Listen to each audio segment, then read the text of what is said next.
women still being an anomaly in this industry is something I feel very strongly about. So before I get onto aforementioned soapbox, I have to start by saying that obviously gender diversity is the very tip of our diversity iceberg in South Africa.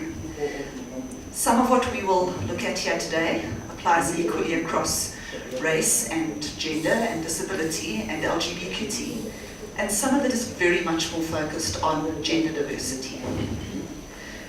So let's start with the dry stuff, the numbers. Ahead of this talk, someone said to me in passing, "Oh, our gender parity in the BBD group is very good. Nearly half our employees are women." Wow, I thought. Whoa, I thought. And then I went to the source of all truth, the answer, HR. Turns out we are nowhere close. 25% of our staff are women. That drops to 18% if you look at just project delivery staff. What about the individual disciplines? Well, 52% of our business analysts and testers are women. That's good.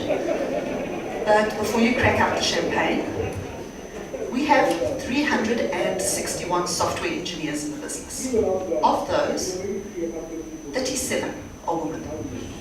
That's 6% of our total staff complement. Of those 37, 9 are African women. Close to half? Yeah, only if you're a politician.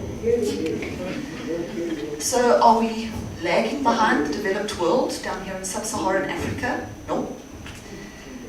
In their 2017 report on gender in the sciences, the report shows that in a STEM organization, on average, between 15 and 25% of the workforce will be women. It will take us 217 years to close the gender gap in the sciences as it stands today.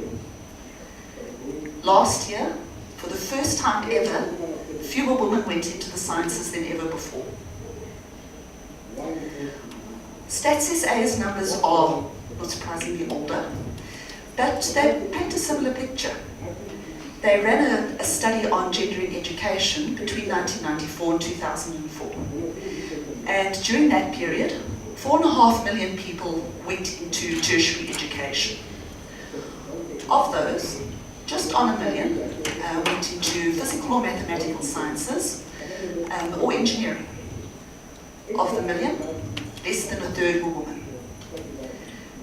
Of course, those numbers don't paint the complete picture of our potential talent pool, because not every software developer has an engineering qualification, of course, and most of our business analysts and testers will come through either an economics or a commerce faculty.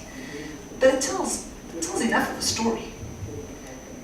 And then comes a surprising anomaly. In the 2017 academic year, across the board at South African universities, more undergraduate degrees were conferred on women than on men. Yeah? We produced more women graduates last year than we did men. Of course, we don't see the same sorts of ratios in the sciences, but it helps dispel some of that nonsense around high dropout rates among female students. And it gives us a very good reason to focus our energies on getting young women to enter into scientific studies to begin with. I guess it doesn't take a whole heap of grey matter to figure out why that isn't happening at the moment. And despite lots of fuss and fanfare about the importance of maths and science at school level, our education system isn't doing a massive amount to support these subject choices. In 2014, I met Lindiwe Machari. She's the founder of an organization called Africa Teen Geek, and their sole mission is to expose teenagers in underserved high schools to computer science. Her stories are an absolute eye-opener. There's a whole generation of teacher out there who is quite happy for their students to forego opportunities if it means their own inadequacy with technology doesn't get exposed. And then there was that principal in Mpumalanga who did actually call computer science witchcraft. I mean, I know it plays in the dark arts when you've got it to work and you don't know how or why, but sure. Ndebe explained to me that corporate South Africa is very good with a checkbook. And donating computer hardware to underserved schools has been a very fashionable thing to do for a long time. Don't get me wrong, if it wasn't for corporate social responsibility projects, computer hardware would just stay a pipe dream for a lot of these schools. But there are more pieces to the puzzle when encouraging high school students to take STEM subjects. That lab is just going to gather dust if you don't have a computer science teacher. So, in an attempt to try and address part of that challenge, Lindiwe and her team, together with the Provincial Department of Education in Natal, identified schools that had computer labs but did not have a registered computer science teacher. They then went into the communities around those schools and recruited 4 young people who had matriculated with maths and science, had a fair level of computer skill, but were unemployed. These guys were then contracted to the Department of Education for a year to tutor basic computer literacy into the high school students and any brave teachers. And while they were there, they had to computerize the school's record keeping. This project has been a massive success. One of the other missing pieces in encouraging high school students, and especially girls, to take STEM subjects is career exposure. Because even in the best equipped schools, if the students don't know what career choices those subjects are going to make available for them, they are less likely to take them. If you ever have the urge to give back, and packs of teenagers don't scare the you-know-what out of you, consider volunteering a few hours to coach at a Saturday morning lab, or join one of their high school road shows. There is nothing more amazing than watching the light switch on for a group of girls in a township school when they listen to a girl from a similar background explain what she does every day as a software developer and why maths and science were important to get her where she is today. It isn't about the glossy gimmicks of career days. It's about relatable, accessible role models. Organizations like Africa Teen Geek are not a panacea for the problems in our education system, but until we can muster some real political will in this country to fix those problems, they are a really crucial part of making sure that our talent pipeline stays properly supplied. Speaking of teenagers, as I am very clearly no longer one, you would think I would be wise enough, shush Max, not to read the comment section on the internet anyway. Yeah, apparently not. On a MoneyWeb article by Microsoft's Lillian Barnard on closing the gap in the sciences, I found this award honor. Women don't choose STEM careers because, you know, science is hard. And we don't like money. That comes across quite strongly there as well. Yeah. Katie's got the right reaction. Her jaw's on the floor. Go, Katie. Once I'd recovered from the rage-induced stroke and checked that I hadn't woken up in the 19th century, I realized, to my absolute horror, that this clown is right. Because even when we've managed to align all the other stars and produce a quality computer science graduate, women are still consistently not choosing careers in the sciences. Earlier this year, I was asked to comment on whether I thought gender equality is improving in our industry. I conceded that it certainly is, but we are still very much missing a trick. If a man and a woman today were offered the same job at the same pay, we would give ourselves a pat on the back for achieving gender equality. But if the woman couldn't keep the job because she can't commute safely, or couldn't even consider taking the position in the first place because she doesn't have access to safe childcare. Well, those opportunities are equal, but they are not necessarily fair. And this isn't just about what we do getting women into the industry. It's equally about what we do once we've got them in the door. I was sad, but not especially surprised when I attended Josie Jugg's meetup last August for Women's Month. Full house on a Saturday morning, 80-odd people, 4 women. 4. And if you ask anyone who organises that kind of event, they'll tell you the same thing. Nights and weekends will see very few women in the seats. In South Africa, for a whole bunch of dysfunctional patriarchal reasons, the bulk of responsibility for raising children, running homes, caring for elderly parents, being involved in community initiatives rests with women. Aside from the financial implications, these are things that swallow up a huge amount of time, turning extras like meetups and hackathons into nice-to-haves. And we are a disappointingly judgy bunch over here on the near side about people who are not going what we consider to be the extra mile. A young man in third-generation suburbia whose parents have squared off his varsity fees, who has the use of a car, who's responsible for no one but himself, and some weekends not even that, needs a whole lot less active support from us as employers than the young woman who is spending 3 hours of her day in the transport queue, who's going home to worry about younger siblings finishing school, and whose budget and monthly data bundle are not going to stretch to learning about tech in her own time.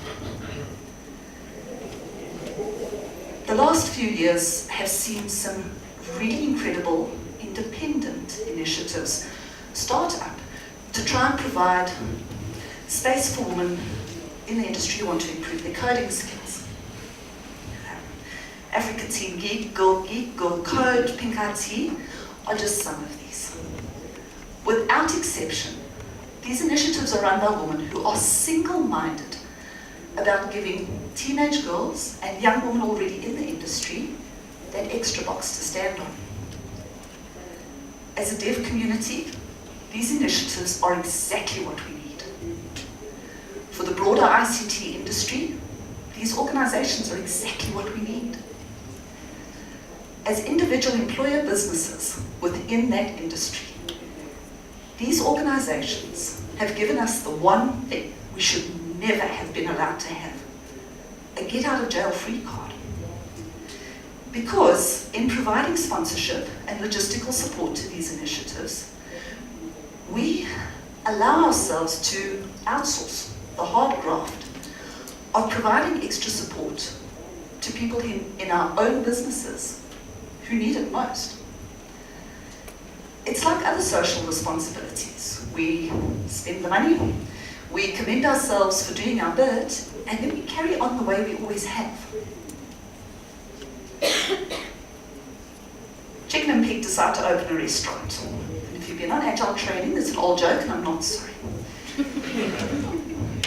They can't decide on a name. Chicken says, ham and eggs. Pig says, no way, dude.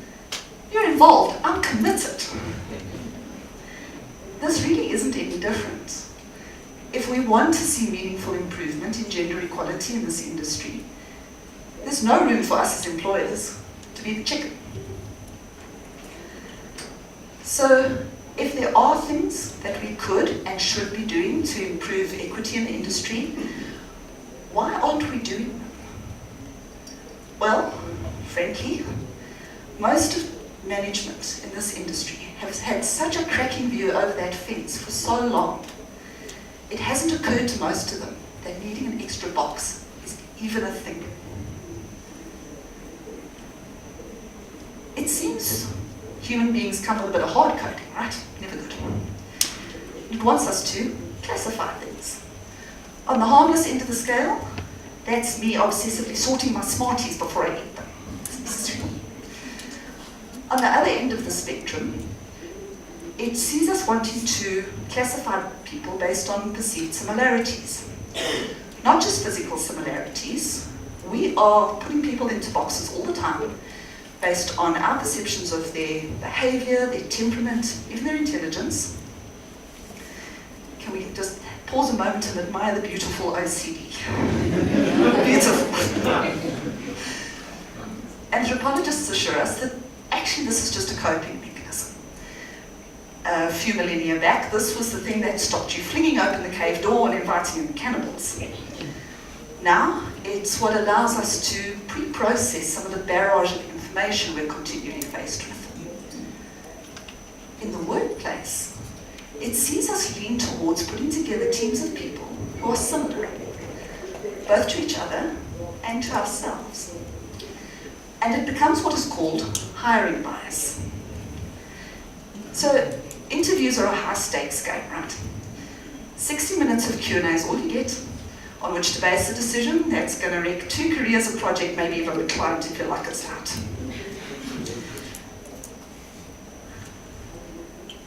So we go in armed with assessment results and tough technical questions, looking for that elusive fit to company culture. You know, that thing that you cannot articulate to the poor recruitment team, but we'll know it when we see it. Most often, if a candidate is rejected for organizational fit, it is not because the interviewer's spidey sense started tingling when the guy spoke about his work ethic or why he'd had 8 jobs in 4 years. Most hiring managers are simply trying to gauge how easily they can establish common ground with the candidate. Do we have shared experiences, a similar worldview?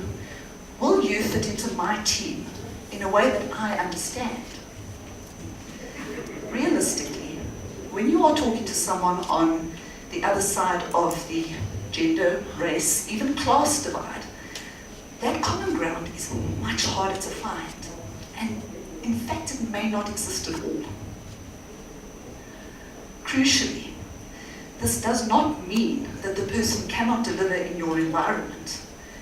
It just means that you've pre-classified them out of the opportunity of doing so.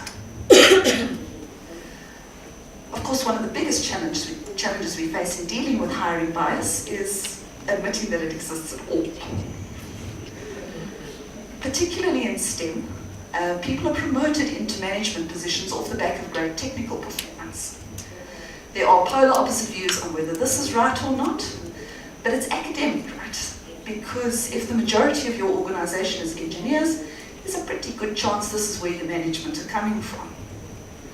And regardless of what your own view on that is, I think the one thing we can all agree on is that engineers are not blessed with an abundance of people skills. Say that quietly. We send new hiring managers into the fray spectacularly unprepared for dealing with themselves. The clever behavioral scientists tell us that there are 2 quite effective ways to curb hiring bias. The first is to have a skills assessment as the core of your recruitment process. Because once a candidate has demonstrated a level of ability, subjective opinion just carries less weight. So we get a tick in the box because we do this and we do this well. The second one, we are shockingly bad at. New hiring managers need to be trained. They need to be made aware that they will be prone to bias, and they need to be given a set of tools to handle it when they find that they are. And then you watch them like a hawk. Because, like in so many other ways, we're just overgrown kids, right? Far more prone to behave ourselves if we know that someone is watching and we're going to get in trouble. It takes a while, but once you have a critical mass of diversity in an organization, it becomes self-perpetuating. It is easier to organically move diversity into your recruiting management level. And even if you never manage to eliminate hiring bias completely, It is inherently less destructive because it's no longer focused on one demographic. And somewhere in the room, there are at least a handful of you thinking, that's 20 minutes of my life I'm not getting back. My team's fine. We gel, we get each other, we work hard, we've got a bit of a drinking brine thing going on over the weekend. We're not the most diverse bunch, but we deliver. If it's not broke, why are we even trying to fix it? Top of the list of reasons, our generations have been handed the moral, ethical, and unenviable task of fixing the current societal mess in front of us. But if I can't convince you that that's reason enough, maybe I'll appeal to your A-type personality. If your high-performing team were more diverse, it could be performing better. For a while now, we've been hearing about the benefits of diversity in sales and marketing, even if that benefit is just avoiding the kind of PR nightmare that Outsurance managed to unleash on itself last year with its Father's Day campaign. Yeah.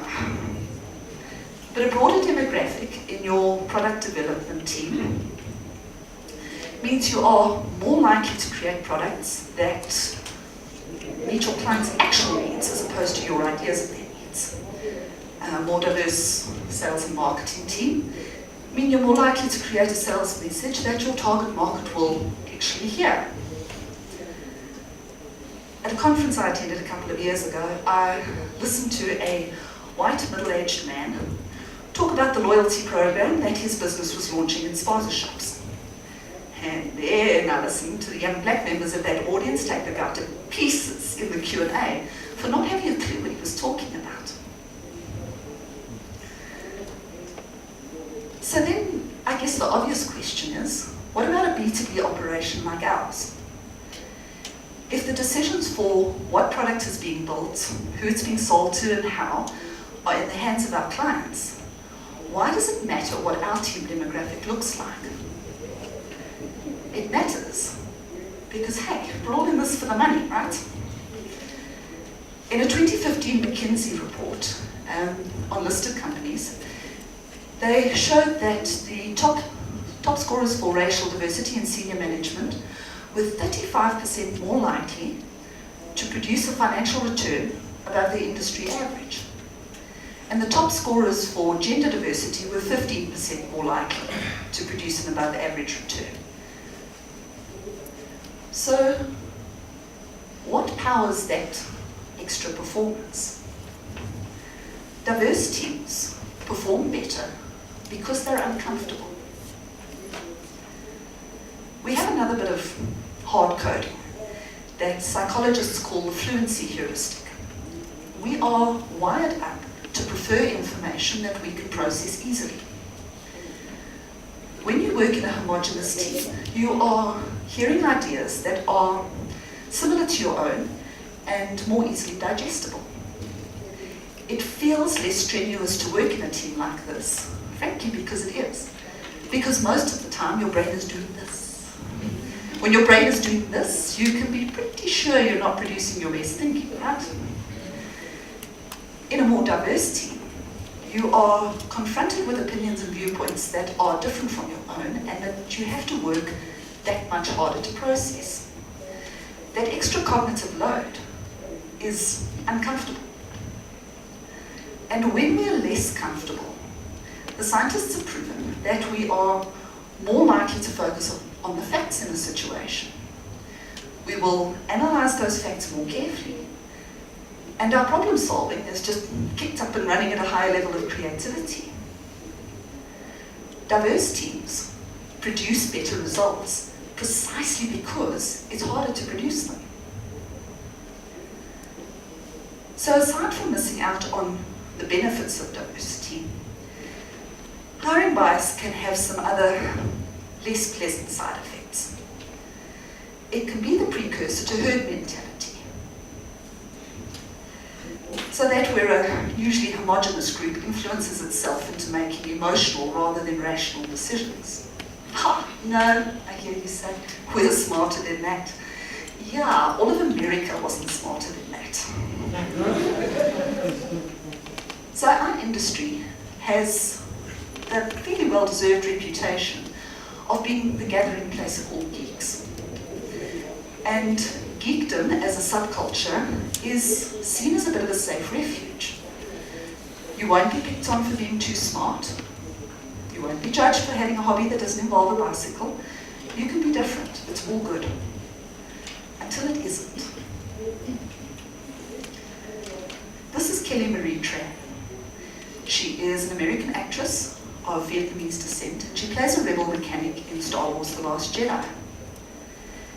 In June this year, she deleted her social media accounts off the back of horrific online abuse from the die-hard Star Wars fans, who were simply upset that an Asian woman had been cast in this role. Not such a safe refuge when that herd goes all feral pack. So you're probably not bullying anyone in your project team to that extent. Yeah, HR here. But we have to be very careful that we don't allow the herd to tacitly influence what we see as normal in the workplace. You know, the team buildings that start and end in the bottom of a bottle, gender bias in our communications, gender and race bias in our promotional images, all the way through to team social activities that are only ever scheduled after hours, therefore excluding the same single parents every time. Because if we don't check our own biases, there are dozens upon dozens of very small ways that we can make the workplace thoroughly uncomfortable for people who don't fit into one of our boxes, right? One of the other nasties caused by hiring bias is tokenism, or as I like to call it, unicorn syndrome. Let me tell you a story about unicorn syndrome. I was hired out of university by what was then an absolute rarity, a female CIO. For the first 10 years of my career, the scarcity of women in technology did not feature for me at all, because, not surprisingly, our teams were full of women. When I left that environment, I moved into one where most of the middle and senior management, and therefore the lower ranks, were men. Regularly being the only woman in a meeting room, that came as a bit of a shock. So that's when I stepped up and saved the world, right? No, that's when I turned into a unicorn. So for the next 5 minutes, you're going to need a definition of a unicorn. First, they're real. Mm-hmm. Yes. Second, they are what women in technology become when they are conditioned to think that they are an anomaly. And third, they are conceited little things, don't like competition. When I asked another group if the woman there could identify with unicorn syndrome, oh yeah, lots of hands up, we could do that. When I asked that same group how many of them had liked it, crickets. I imbibe none of that. In any field, but especially one as notoriously intellectually challenging as ours, being continually admired does rather feed that unicorn's ego. The more the unicorn is stroked and fussed over, the happier it is being the only one. The longer it's on its own, the more it's influenced into believing it is in fact a unicorn, and the more it then conforms to, well, being a unicorn. But that's the unicorn's problem, right? Surely? Well, no, it isn't. The more the unicorn conforms, the more it sets an expectation of how women in technology should think and behave. We get influenced into believing we have to be doing that, or joining in with this, getting into that, or that. If you are any one of those things, that's cool. But there's a good chance you aren't. Except at your last high school reunion and you swear to God those things have come off on Facebook. 5 years ago, I took over as the MD of Nemesis, and I was the second woman to lead the business in an environment that was still very much a boys' club. My unicorniness knew no bounds. Some of the consequences of being the only woman in the room were starting to sink in at that point, but I put on the unicorn suit I was being handed, and I got on with my job. And I lost myself completely. Many of the traits that had landed me in the role to begin with, I pushed aside in favor of being all pink and sparkling. Whatever it was, I thought that the industry and the environment were expecting of me. Now, if I were a unicorn on the inside, that would be cool. I'm a little bit more like this thing. And then two very wise people, in very different ways, asked me if I had made my new role my own. And it didn't take a whole lot of thinking to realize that of course I hadn't. I was far too busy being a conformist unicorn to allow myself to work from a space that was me-shaped. It was an incredibly painful thing for me to admit to myself that I had been part of the gender equality problem in my own environment. Because in filling any predetermined shape, we do ourselves and those who come after us just the biggest disservice. It comes back to relatable, accessible role models for the widest possible spectrum of people. If anyone is looking in through the windows of the industry and they're seeing nothing but unicorns, unless they are one, they're probably not going to bother trying the door. You might be judged a bit for allowing your uniqueness out in the workplace instead of your unicorniness, but I promise it'll be less than you think. You'll be happier. When you're happier, you perform better. When you're performing better, you care a whole lot less about the opinions and the perceptions and the expectations. You'll also be doing the very best thing possible for the next generation of women in technology, which is teaching the room that the only expectation they may rightly have of us is that we do a damn fine job. Just like that guy on your project, who nails his deliveries but never wears shoes. Because if we don't do the hard work now to check all our biases and make sure that it's completely okay for all different kinds of women to be completely comfortable in this industry in their own way, well, the outlook for all of us is pretty grim. Thank you.